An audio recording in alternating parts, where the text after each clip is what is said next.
Good morning, everyone. And like others before me said, I really want to thank the organizers, but also the advisory committee. And I feel really honored to be included in this wonderful program. So this is the title of my talk, and I should just add to that I'm here focusing on second generation, third generation Israeli filmmakers. I would like to start with a quote by Marianne Hirsch. She wrote in the context of Holocaust, second generation Holocaust survivors, but in her work she always emphasized that her analysis can apply to any kind of rupture, trauma, so I find it useful as a framework for my analysis. The children of exiled survivors, although they have not themselves lived through the trauma of banishment and the destruction of home, remain always marginal or exiled, always in the diaspora. Home is always elsewhere. This condition of exile from the space of identity, this diasporic experience, is characteristic of post-memory, and this is her contribution to this kind of discourse. So if we use this as a framework, I would like actually to focus on, I would say, like two extremes in the way Israeli second generation Iraqi Jewish Mizrahi filmmakers treated or approached this whole thing of their parents' experience in Iraq. And I would start with one approach, one way to look at it, which is by far the most common. And I looked at over 120 films, not all of them by Iraqi Jews, but a good number of them of Iraqi Jews, some student films also. And this is by far the most common, what I would consider, and I would talk about this term, salvage cinema, okay?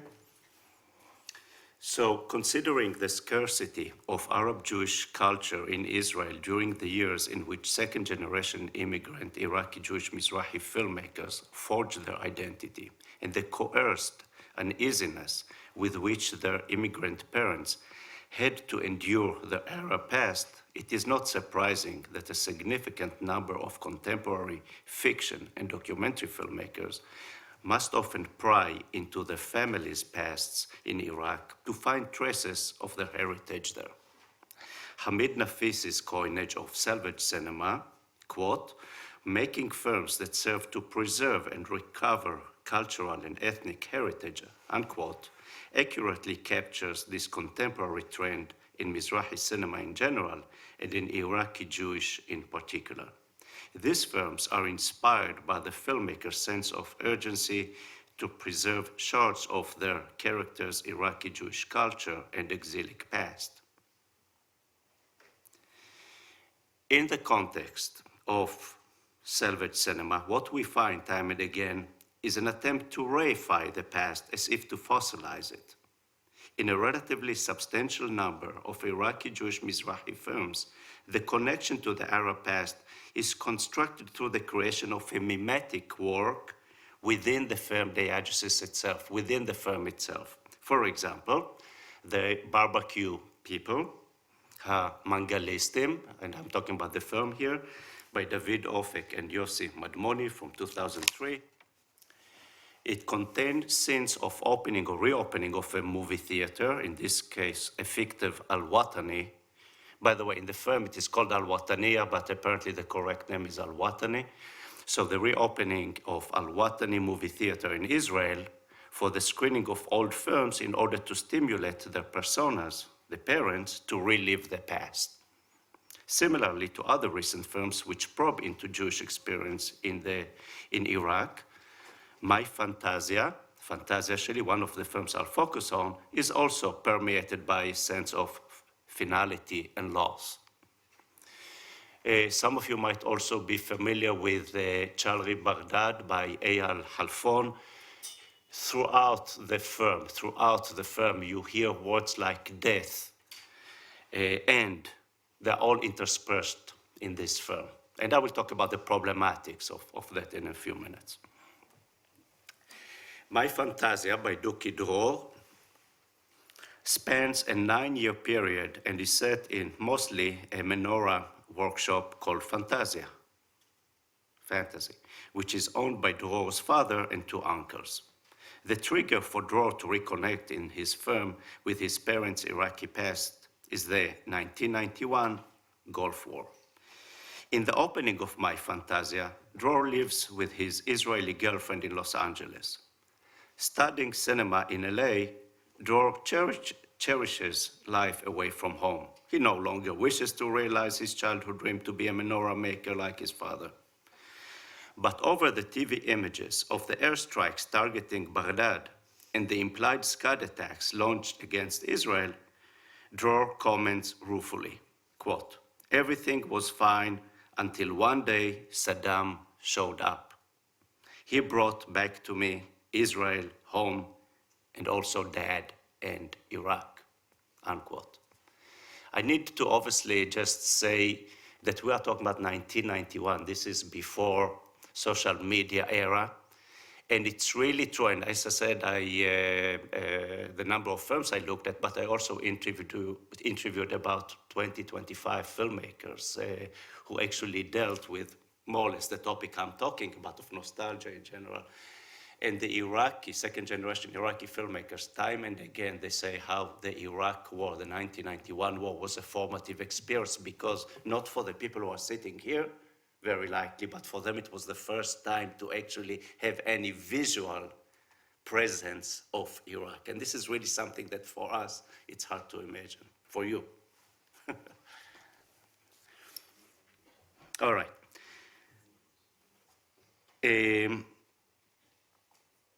The motivating force in the documentary is the filmmaker's persistent desire to persuade his father to reveal details about his imprisonment in Iraq in the early 1950s, a time that most Jews were either leaving, about to leave the country.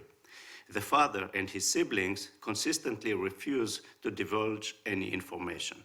So let me show you a clip from this film, very, very short.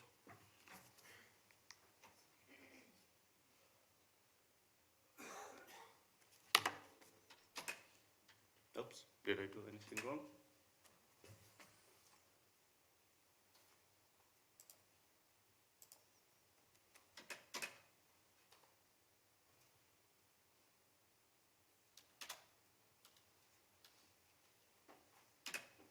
Once again, one more.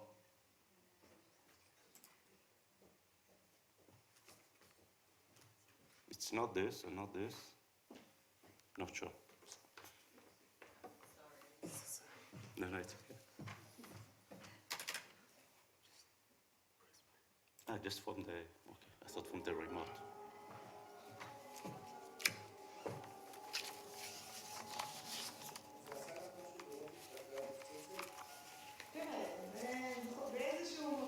That's his mother.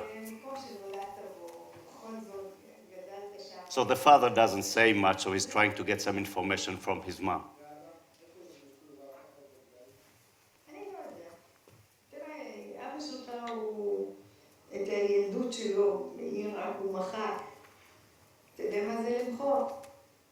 And this is the father. You'll see him for 1 second. Okay. In addition to this thematic failure to connect to the Iraqi past, no, it's too loud. In addition to this thematic failure to connect to the Iraqi past, we can also identify a lingual and cultural failure and problematics regarding the filmmaker's construction of an Arab-Jewish identity. One element that I will talk about, I mentioned it yesterday in my, I think, one of the comments I had. This pertains to the Arabic language. When Dror asks his family members, semi-accusingly, why they do not want to talk about their past and their culture, the uncle dismisses him, quote, "How come you were never interested in learning Arabic," unquote. This rhetorical question might be only anecdotal within the film's text. However, it accrues significance when we consider that one of the key definitions of Arabness, as we all know, pertains to the Arabic language.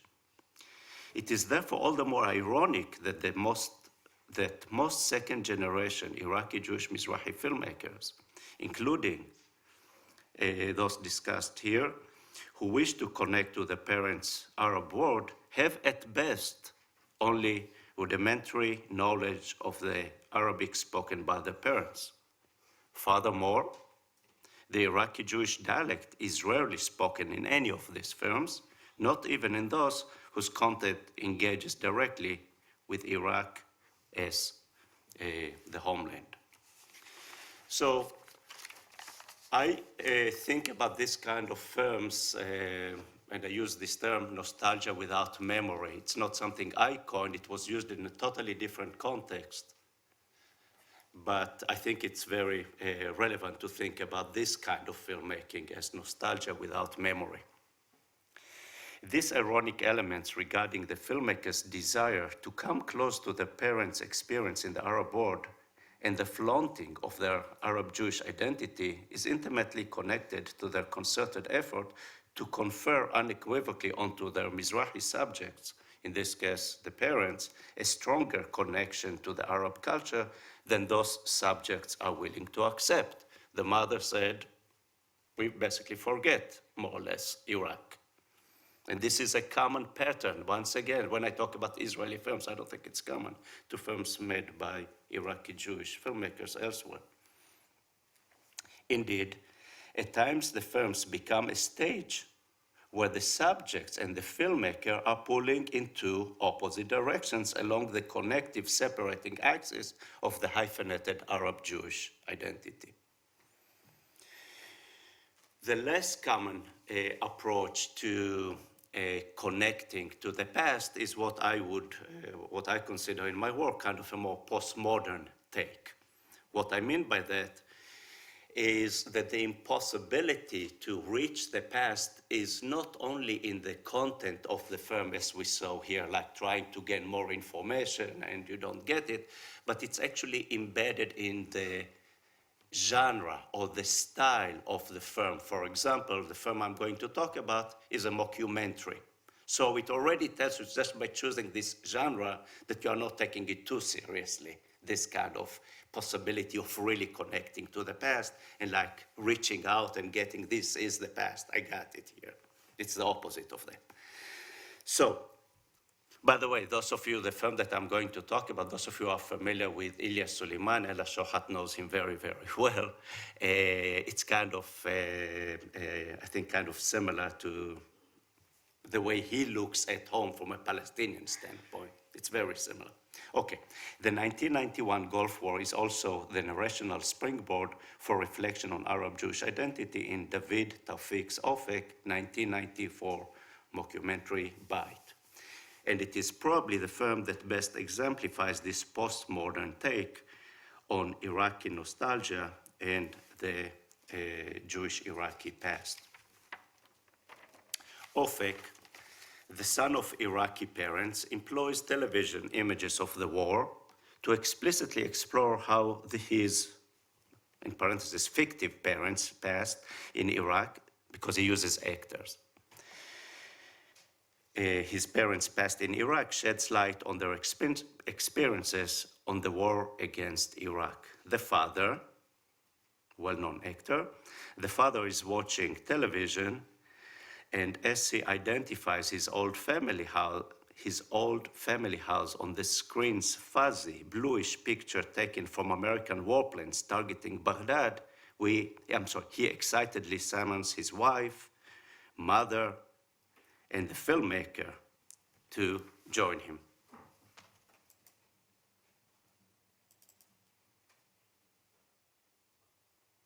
So sorry, I'll just go to the video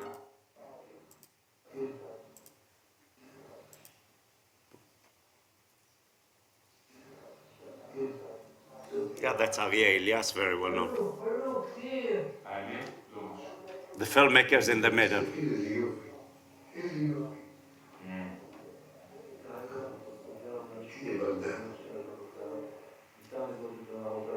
الرشيد لسه الخاس ناخد معاني تحت التكية هنا ما عايشين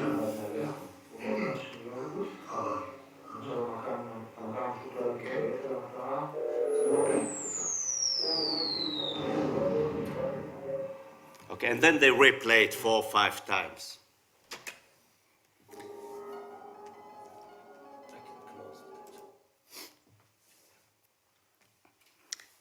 As the picture is replayed several times, we follow the father's mixed reaction. To his chagrin, his Baghdadi neighborhood is being attacked and his own house is likely to be in ruins now.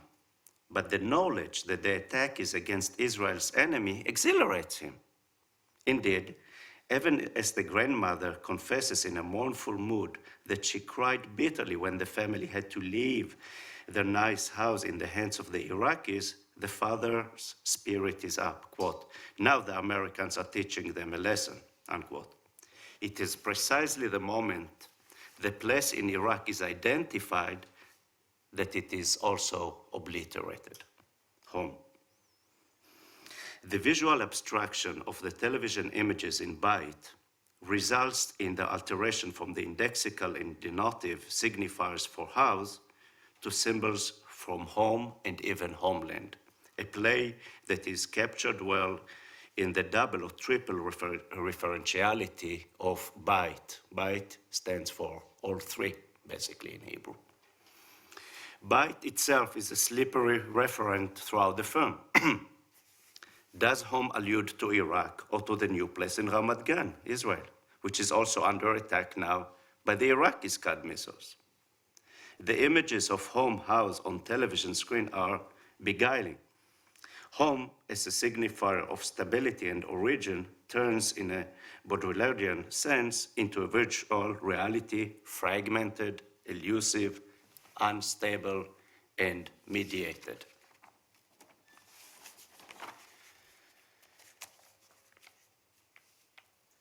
So, while we recognize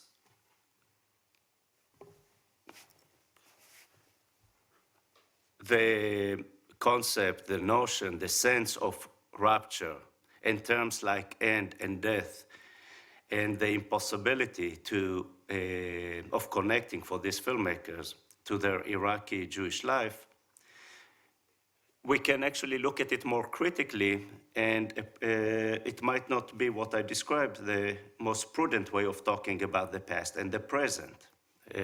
For example, different scholars have been talking about it. I want to mention, for example, the work of Ella Shohat. Just for example, her most recent work about Judeo-Arabic and showing different continuities here rather than rupture, yeah? But I was talking specifically about the way these things are constructed in this film, which is not necessarily the way that we should think about how to approach the past. And I have to say that actually even the filmmaker that I mentioned, that I talked about, Duki Dror, in his more recent works on the same topic, he actually has a very different approach, and the film he made featuring our Linda here, Shadow in Baghdad, takes totally different approach to the past. So there is a connection between past and present, between people in the past and people in the present. So this is also important. Likewise, we recently witnessed second and third generation Iraqi Jewish Mizrahi filmmakers who not only incorporate more of the spoken Iraqi Jewish dialect into the films, but also make a genuine effort to enhance their own knowledge of that language and dialect. This is a relatively recent thing. What I would like to conclude with is a very brief discussion of third generation cinema. And we can find extensive literature about the distinctions between second generation immigrants, third generation, definitely in fields like sociology. But here I want to point out that the connection to the past is, in these films, is often, might surprise some of us, but is often through the grandparents' generation. Those who left Iraq and other Arab countries as grown-ups or elderly rather than through the parents. These are the ones for whom it was too late to attempt to assimilate, or even if they wish to, and therefore, within the logics of the firms involved, maintain a more direct and unadulterated connection to the past. Iraqi Roll by Gili Gaon from 2011, and we have another person who features in this film, Shlomo, right? Focuses on the turn in Dudu Tassa's musical career as he looks to integrate Iraqi Jewish music into his contemporary Israeli pop. Tassa's musical inspiration is his grandfather and namesake, Daoud al-Kuwaiti, and his grandfather's brother, Salah. In the film, Iraqi Jewish musician and oud player Yair Dalal shares with Dudu Tassa his sentiment that the children of the great Arab Jewish musicians almost never opted to be musicians themselves, only their grandchildren. Resonating with Dalal's observation in this and other contemporary Mizrahi films, and definitely films about Iraqi Jews, the filmmakers' or artists' pursuit of the family's Arab or Iraqi Jewish past transpires through the connection to their grandparents rather than parents. And concluding then, arguably, oftentimes in these films, the filmmakers wish to have a defined identity, to emplace themselves, as Yuki Dror's attempts in My Fantasia involves the displacement of the parents, who we heard wish to distance themselves in many cases in these films from the Iraqi past. Ultimately, in Iraqi Roll and other Mizrahi films, the grandchildren's search for a cultural identity is meant, among other things, to prod the parents to relive the lost past and partake in the revival of Jewish Arab cultural traditions. In this particular twist, it is no longer parents who wish to outlive their unfulfilled dreams through their children, but children who search for, reinvent, and reimagine their parents' past in order to find their own identity anchor in Israel. Thank you very much.